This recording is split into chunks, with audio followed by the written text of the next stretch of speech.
Hello, friends. Welcome to the show. Today, we're talking about 3 questions that you should ask any VC firm that you're raising money from.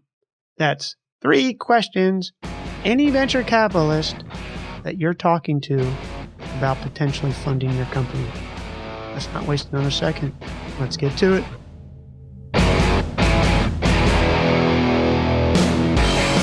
I want to set the stage today and assume that you have a company that you've already vetted is a fit to be a venture capital investment.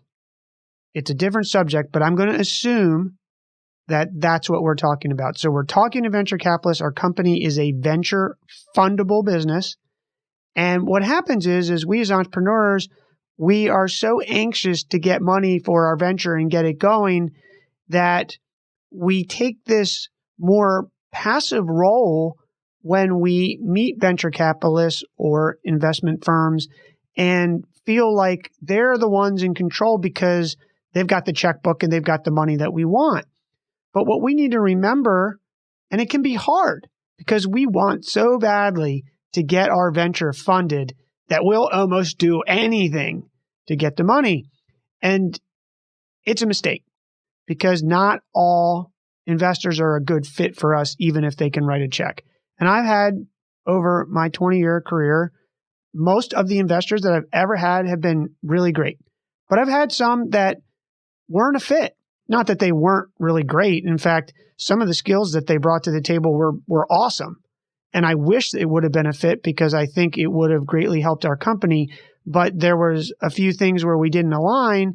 And it really hurt the business. And it hurt the business because it took cycles out of my time and management's time to manage through that. Things that took away from sales and product development, things like that. So not always is just because someone has money a fit. And that's super hard. It takes a lot of discipline to be able to say no to money. But I would offer to all entrepreneurs out there that are listening that it's like getting married. You sort of, some people may take the attitude like, hey, and they've been married 5 times and they keep trying.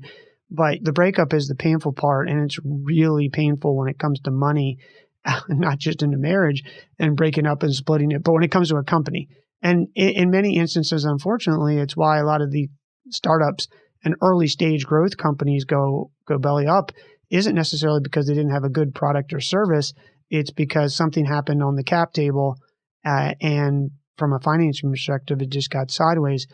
And going back to today's topic, we need to remember that we've got to interview the VC firm. And you should not walk into any of these firms without having done your research. And they are going to ask you a lot of questions.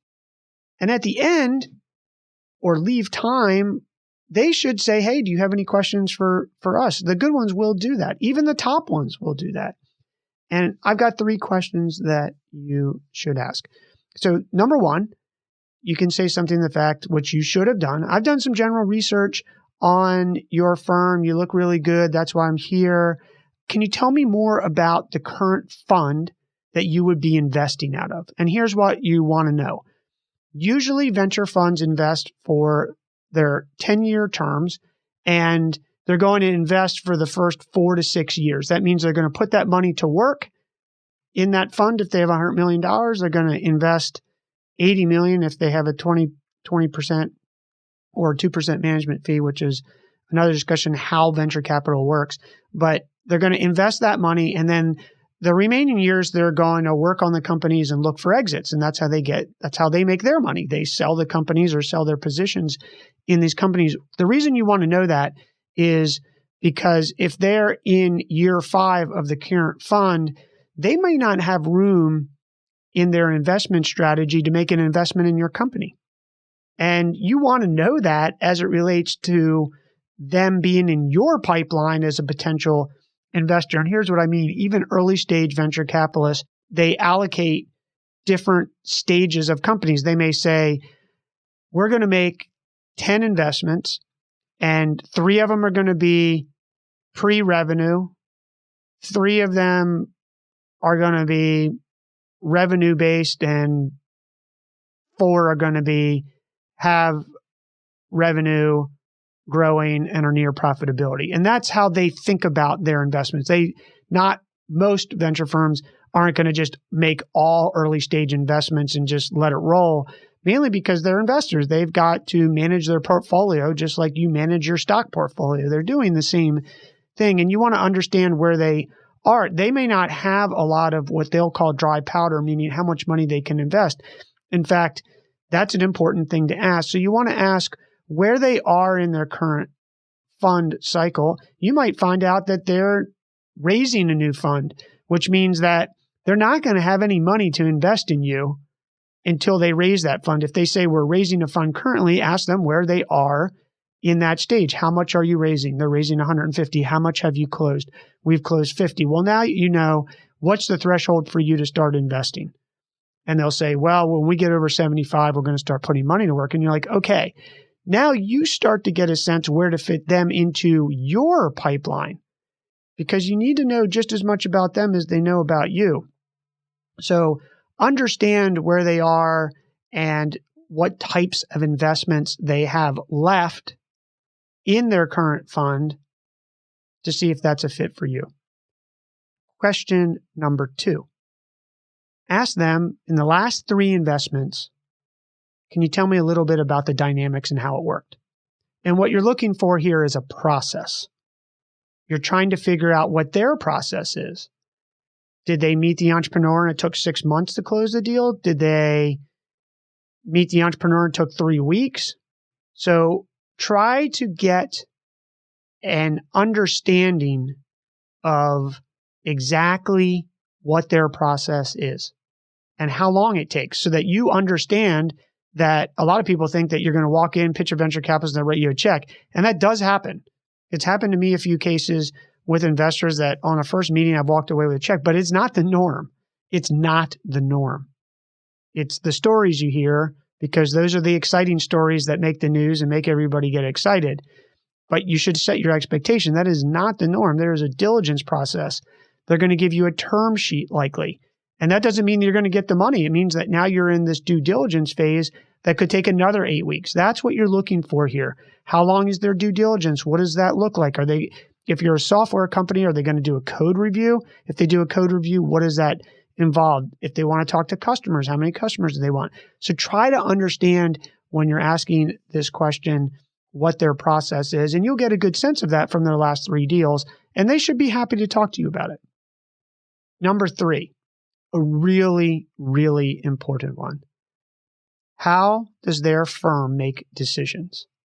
So that means they'll generally have Monday meetings where they go over deals that they're looking at, and some of them will have made a vote. Some of them will say, hey, we want some more diligence, or there'll be an update. And you want to understand, is in a firm, it's the majority of partners? Is it all the partners have to say yes? You want to make sure that you understand what that is. Is there an influential partner? Is this firm a single founder where that really is the managing director and he or she has to say yes as the person?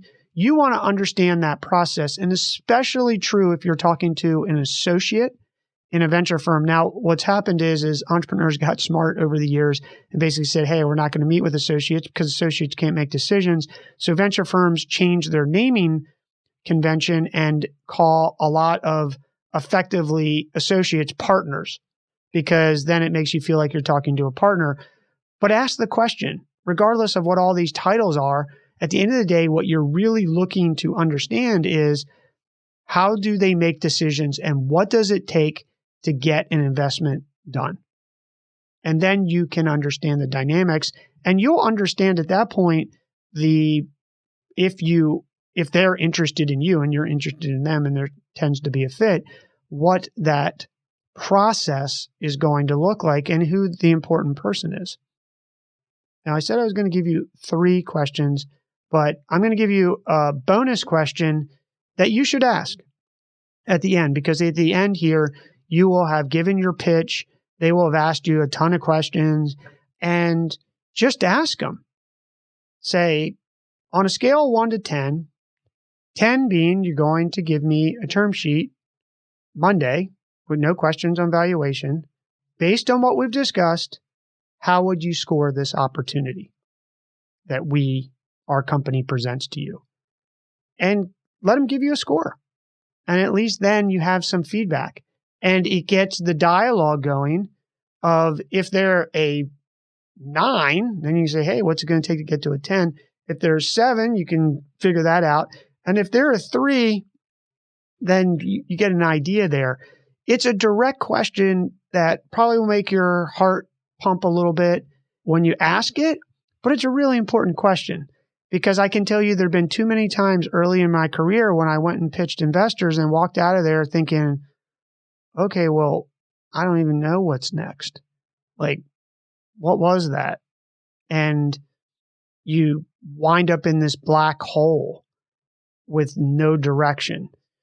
It's really, really important for you as you embark on a fundraising process to take control of that process and to treat it just like you were looking for a partner. And what would you require to get married and get into a relationship where you're going to share your checkbook and control of that checkbook? So really important to do those. Review 3 questions with the bonus. First question is, I've done my general research on the firm. Can you tell me more about your current fund? Number 2, can you tell me about your last 3 investments and the dynamics and the process? Number 3, can you tell me how your firm makes decision? And the bonus one is, on a scale of 1 to 10, where is the opportunity that we've given you today fall? Good luck. And take control of this process. This is your process as much of it is theirs. And thank you, friends, for tuning into the show. If you enjoyed this episode, please rate, review. We want to hear from you. And subscribe so you don't miss any of our weekly episodes. Until the next time, remember, you are just one business plan away. I'm rooting for your success. We'll see you soon.